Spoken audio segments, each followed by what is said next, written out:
Lord, I know good things will happen today. Lord, thank you for today. Thank you for another day. Maraming salamat sa bagong pagkakataon na ibinigay niyo sa akin. Maraming salamat, Lord, kasi alam ko maraming magandang pangyayari ang mangyayari sa araw na ito. Alam ko na puno ng pagpapala ang araw na ito. Maraming magagandang pangyayari ang ibibigay niyo sa akin dahil alam kong patuloy ang pagbibigay niyo ng magagandang bagay sa aking buhay. Mas maayos at mas tama kesa sa mga nagdaang mga araw.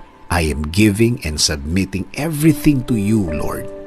Ikaw na ang bahala sa aking araw-araw. Patuloy mo akong i-lead sa aking buhay. Patuloy mo akong bigyan ng guidance. Alam kong patuloy mong ilalagay ang mga bagong opportunity sa aking buhay, Lord. Sa iyo ko palagi titingin, sa iyo palagi ako magfo-focus at hindi sa mga mahihirap na nararanasan ko at hindi sa mga sitwasyon na nasa harap ko.